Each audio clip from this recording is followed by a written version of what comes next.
Student कैसे हैं? उम्मीद है कि आप लोग अच्छे होंगे, स्वस्थ होंगे और आप लोगों की पढ़ाई-लिखाई भी बढ़िया से चल रही होगी। आज की इस क्लास में क्लास 12th में हिंदी का क्वेश्चन आंसर देखने वाले हैं, जो कि 2 मार्क्स का होने वाला है और 2026 के लिए वेरी इम्पोर्टेंट होने वाला है।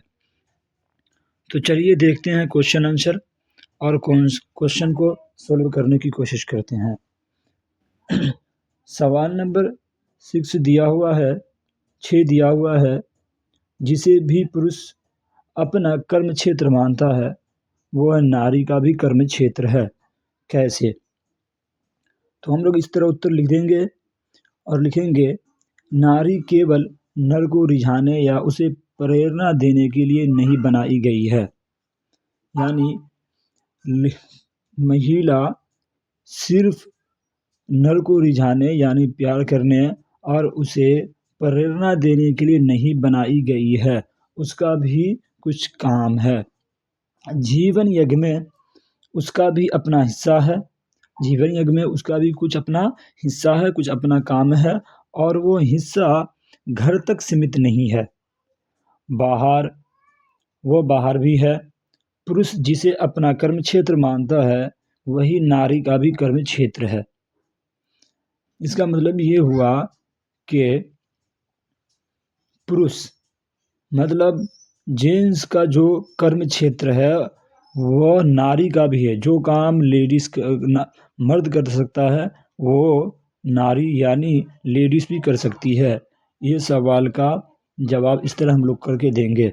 अतः नर और नारी हमारे समाज में एक समान है, इसलिए जिस काम को पुरुष करते हैं वो काम महिला भी कर सकती है। यानी जो काम पुरुष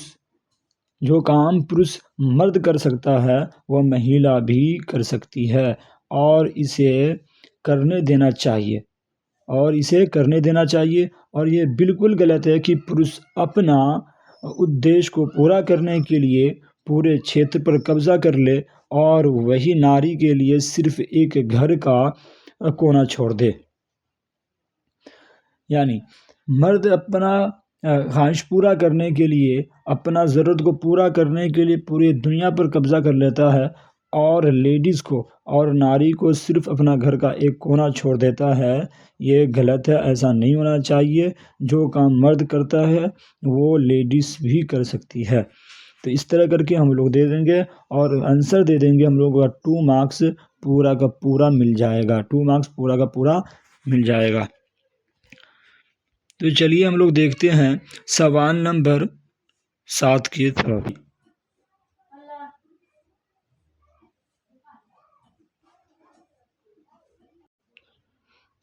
और कभी कभी तो इस बीमारी से पीड़ित व्यक्ति अपना जान गंवा देता था। इस बीमारी के रीजन से यह गैंग्रीन इतना खतरनाक था, जिसे कांटा चुभने से होता था। इसी को गैंग्रीन कहते हैं। इसे हम और आप छोटा और बहुत ही छोटा जख्म समझते हैं, वो इतना खतरनाक बीमारी हो सकता था पहले की टाइम में। तो इस तरह करके हम लोग सवाल नंबर 7 का हल किए और चलते हैं सवाल नंबर 8 की तरफ और उसको कोशिश करते हैं हल करने की। तो देखते हैं सवाल नंबर 8 में पूछा गया है कि विद्यार्थियों को राजनीति में भाग क्यों लेना चाहिए। ये भगत सिंह की विद्यार्थियों से क्या अपेक्षा है, या भगत सिंह की विद्यार्थी से क्या अपेक्षा है। तो चलिए हम लोग आंसर इस तरह करके लिख देंगे। उत्तर, विद्यार्थियों को राजनीति में इसलिए भाग लेना चाहिए क्योंकि आज का युवा कल का भविष्य है। भगत सिंह का कहना है कि विद्यार्थी को राजनीति में इसलिए भाग लेना चाहिए क्योंकि आज का युवा कल का, जो बूढ़े हैं वो तो मर जाएंगे, दुनिया से सभी को जाना ही है, वो चले जाएंगे और बचेंगे कौन? हम लोग। तो हम लोग कल का पीढ़ी है। मान लो कि आज जो देश का प्रधानमंत्री है वो 10 साल बाद 5 साल बाद निकल जाएंगे, दुनिया से चल बसेंगे। तो जो उससे कम एज के हैं वो बचे रहेंगे वही तो बनेंगे। तो वही कहते हैं विद्यार्थी को राजनीति में भाग इसलिए लेना चाहिए क्योंकि आज का युवा कल का भविष्य है। इसे ही कल देश की बागडोर अपने हाथों में लेना है। वे जवान है, उसमें क्षमता ज़्यादा है। और भगत सिंह का कहना कि वो जवान है, उसमें क्षमता ज़्यादा है, उसमें ज़्यादा एनर्जी है, इसलिए लेना चाहिए। उसमें शक्ति और साहस से ज़्यादा है। अगर वो आज से ही राजनीति में भाग नहीं लेंगे तो आने वाले समय में देश के भली भांति नहीं संभाल पाएंगे। अगर जवानी में अगर ये नहीं कर पाए, बागडोर नहीं लेंगे राजनीति में, तो भली भांति जब उसका एक्सपीरियंस ही नहीं होगा तो वो कैसे चलाएगा देश को। तो यही कहना है भगत सिंह का। चलिए आगे देखते हैं। जिससे देश का विकास नहीं होगा, विद्यार्थी की शिक्षा ऐसी नहीं देनी चाहिए जिसमें उन्हें विद्यार्थी को शिक्षा ऐसी देनी चाहिए जिससे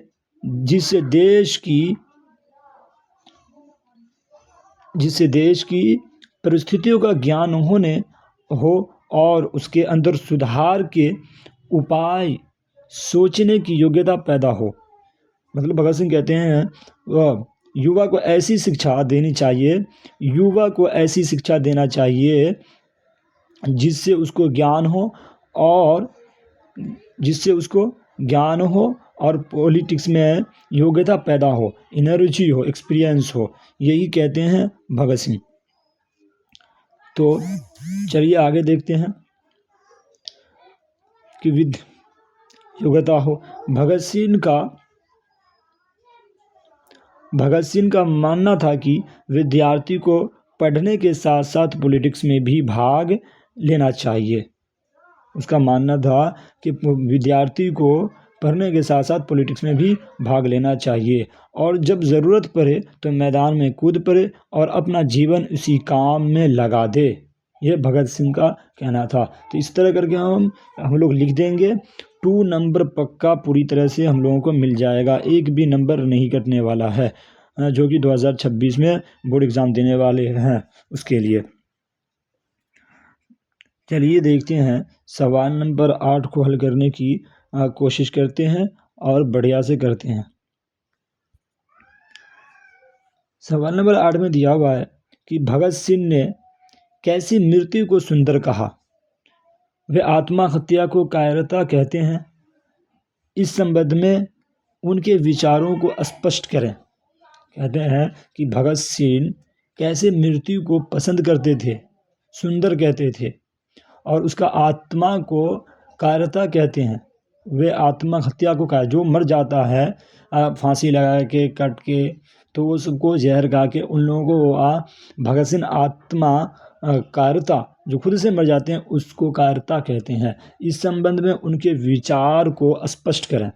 उससे कह रहा है कि उस संबंध में विचार को स्पष्ट करें। चलिए देखते हैं, करते हैं। हम लोग लिख देंगे, उत्तर लिखेंगे। भगत सिंह कहते हैं कि देश की आज़ादी के लिए संघर्ष करने के कारण जो मृत्यु दंड के रूप में जो मृत्यु मिलती है, भगत सिंह कहते हैं कि देश को आज़ादी दिलाने के कारण, आज़ादी में जिसे सेना नायक कहते हैं, आज़ादी दिलाने में जो मर गए उसे मृत्यु दंड के रूप में मृत्यु मिलती है, उससे सुंदर कोई मृत्यु नहीं हो सकती। मतलब देश के आज़ाद जो हुआ था उस टाइम में, देश आज़ाद दिलाने में जो मृत्यु दंड, जैसे किसी को कैद कर लिया गया, किसी को कैद करके फांसी दे दी गई, ऐसे को भगत सिंह सुंदर मृत्यु कहते हैं, क्योंकि ये मृत्यु आगे आने वाली पीढ़ी में आज़ादी के संघर्ष के लिए एक जुनून पैदा करेगी। और भगत सिंह आगे कहते हैं क्योंकि यह मृत्यु आने वाली पीढ़ी, मतलब आने वाली, ऐसे एग्जाम्पल लेते हैं कि किसी को बाप के उसके बेटा के सामने आप मार दिए, किसी भी रीज़न से हो, तो वो दुख उसके बेटे के दिल में रहेगा, वो अपने आँख से देखेगा, तो उसे एक जुनून पैदा होगा कि ये शख्स मेरे और ये आदमी मेरे बाप का कातिल है, तो वो आगे चलकर उससे बदला लेने की कोशिश करेगा। उसी तरह से सेम है। आज़ादी के लिखते हैं तो एक जुनून पैदा करेगी, यही भगत सिंह कहते हैं। और आगे दिया हुआ है कि व्यक्तिगत कष्ट और दुखों के चलते जो लोग आत्महत्या करते हैं, मतलब पर्सनली दुख के कारण जो आत्महत्या करते हैं लेखक, क्या कहते हैं, लेखक यानी भगत सिंह इस प्रकार के आत्महत्या को कायरता कहते हैं, मतलब डरपोक कहते हैं, कायरता कहते हैं। जो खुद के चलते मर जाते हैं, डिप्रेशन का शिकार हो जाता है, कैसे कमाएंगे, कैसे खाएंगे, किसी भी रीज़न से हो, ऐसे चीज़ को वो लोग भगत सिंह ऐसी प्रकार के आत्महत्या को कायरता कहते हैं। और वो अपने साथी को पत्र के माध्यम से बताते हैं,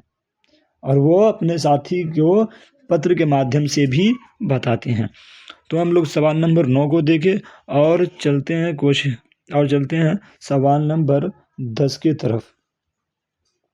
सवाल नंबर 10 की तरफ हम लोग चलते हैं।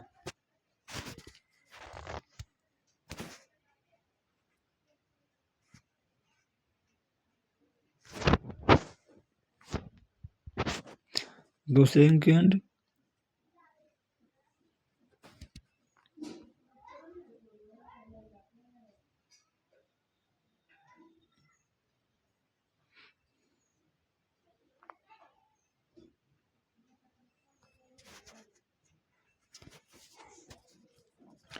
सवाल नंबर 10 में पूछा गया है कि धाकरों को अंग्रेज चंपारण में क्यों लाए थे और ओसरा नीरा शीर्षक पाठ के अनुसार उत्तर दें। पहले तो पूछा गया है कि धांगरों को अंग्रेज पूर्वी चंपारण क्यों लाया था। उसके बाद ये पूछ रहा है कि वो आपको जो उत्तर देना है वो ओ सदा शीर्षक हिंदी का जो है ओ सदा शीर्षक पाठ के अनुसार ही देना है। क्या कहते हैं, हिस्ट्री के अनुसार नहीं देना हम लोगों को, हिस्ट्री के अनुसार नहीं देना हम लोगों को। तो चलिए हम लोग कोशिश करते हैं देने की।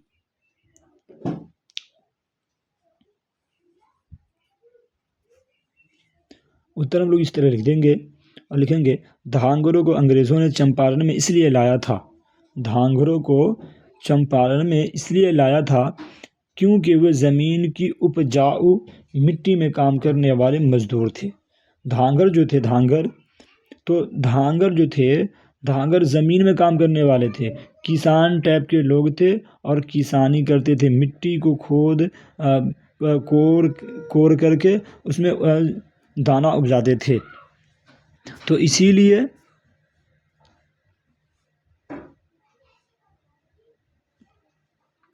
तो मिट्टी में काम करने वाले मजदूर थे।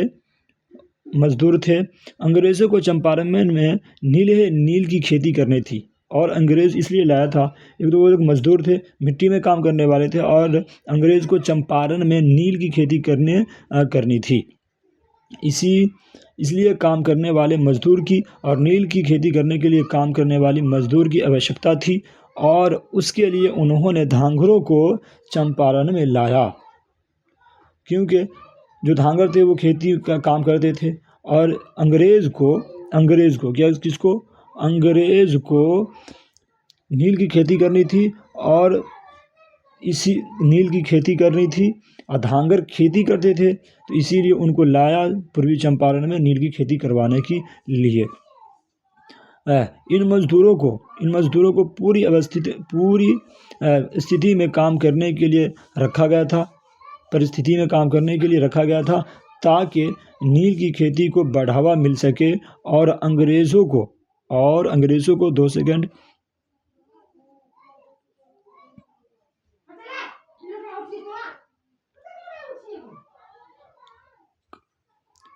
इन मजदूरों को बुरी परिस्थिति में काम करने के लिए रखा गया था ताकि नील की खेती को बढ़ावा मिल सके और अंग्रेज़ को ज़्यादा लाभ हो सके।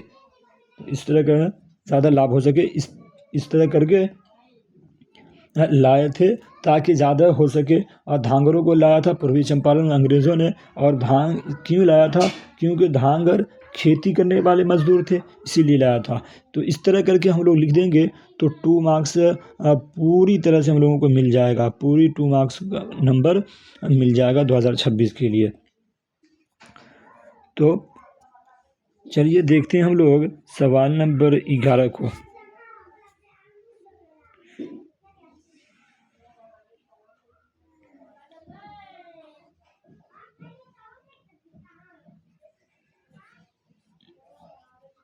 सवाल नंबर 11 पूछा गया है।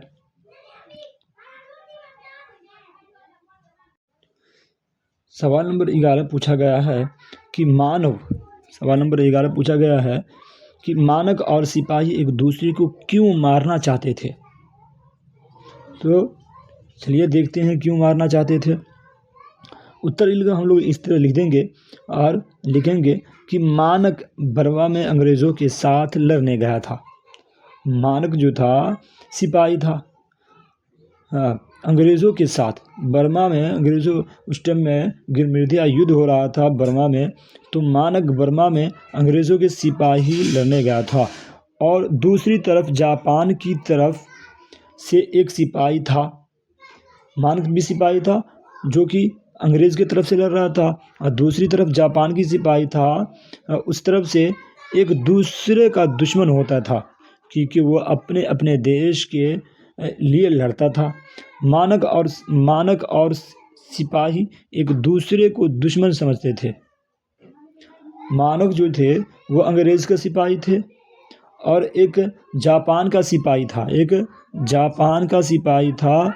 दोनों में हुआ युद्ध, तो दोनों एक दूसरे को अपने अपने युद्ध के लिए लड़ रहे थे, इसीलिए दोनों को एक दुश्मन समझते थे। मानक और सिपाही एक दूसरे को दुश्मन समझते थे, इसीलिए वह एक 2 सेकेंड इसलिए वह एक दूसरे को मारना चाहते थे। तो मानक अंग्रेज़ की तरफ से सिपाही था और जापान की तरफ से एक सिपाही था। दोनों अपने अपने देश के लिए लड़ते थे, और दोनों को उसको लगता था कि ये मेरा दुश्मन है, मानक को लगता था वो मेरा दुश्मन है, और जापान की तरफ से जो सिपाही था उसे मानक दुश्मन लगता था। चलिए आगे देखते हैं हम लोग। सवाल नंबर 12 की तरफ चलते हैं और देखते हैं। तो सवाल नंबर 12 पूछा गया है कि हेडमास्टर कालीराम ने ओम प्रकाश को क्या आदेश दिया था। हेडमास्टर कालीराम ने ओम प्रकाश को क्या आदेश दिया था। तो हम लोग इस तरह करके लिख देंगे कि हेडमास्टर कालीराम ने ओम प्रकाश को आदेश दिया था कि वो शीशम के पेड़ से एक टहनी तोड़कर लाए, और उसी से झाड़ू बनाकर स्कूल के कमरे और बरामदे को अच्छे से साफ करे। हेडमास्टर जो था वो ओम प्रकाश को आदेश दिया था कि वह शीशम के पेड़ से टहनी तोड़ कर लाए, और उससे झाड़ू बनाकर स्कूल के बरामदा पर और क्लासरूम में झाड़ू लगाए। स्कूल कमरे और बरामदे को साफ करे, यानी झाड़ू लगाए। इसके अलावा उन्होंने ओम प्रकाश को स्कूल के सामने के मैदान को भी साफ करने के लिए कहा। और जब वो क्लासरूम और बरामदा पे झाड़ू लगा दिया, तो उसके बाद हेडमास्टर कालीराम ने ओम प्रकाश को फिर स्कूल के सामने वाला एक छोटा सा मैदान था, उसे भी साफ करने के लिए कहा।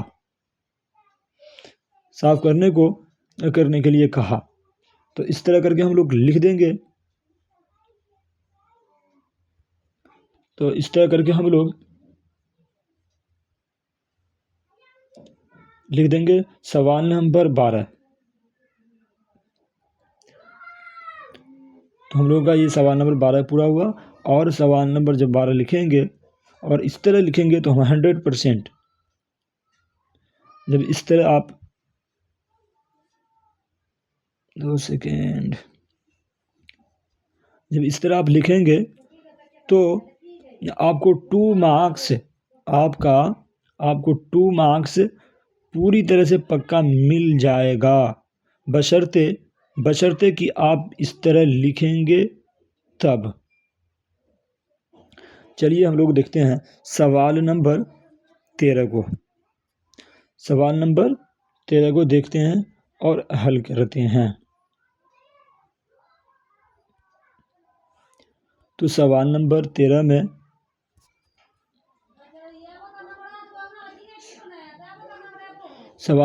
में दिया है, धरती का छन से क्या उद्देश्य है, सॉरी क्या आदेश है, क्या आशय, धरती का छन से क्या आशय है। तो हम लोग इस तरह करके उत्तर लिख देंगे। धरती का छन से लेखक का आशय उस छन से है जब शब्द और अर्थ मिलकर वास्तविक रचना का रूप लेता है। धरती का छन से ये उम्मीद है, ये अनुमान लगाता है कि जब शब्द और अर्थ मिलकर वास्तविक रचना का, मतलब जैसा हम लिख रहे हैं वैसा ही होना चाहिए, जैसा हम लिखे हैं वैसा ही आप पढ़ो, या जैसा अक्षर, जैसे कि मानो कि हम लिखते हैं चढ़ना, क्या लिखे, चढ़ना, चटना हो गया ये, लेकिन हम लिखे हैं चढ़ना, तो इसके लिए हम क्या होगा, इसको डॉ बनाना होगा।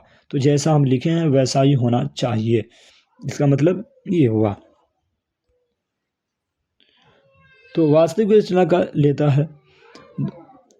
और आगे लिखा है कि यह प्रक्रिया वास्तविकता पर आधारित होती है, न कि केवल मन की कल्पना पर।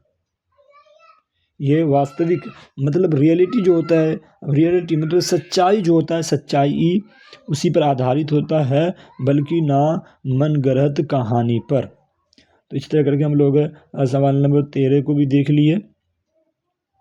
उदाहरण ले लेते हैं हम लोग उदाहरण ले लेते हैं। जब कोई कवि बारिश देखकर उसकी सुंदरता को महसूस करता है और उस पर एक, जब कोई कवि बारिश, जैसे कि बारिश हो रही है, अब बारिश को बरसते हुए हम देख रहे हैं, तो उसको सुंदरता को जो हम लिखते हैं, उसके सुंदरता पर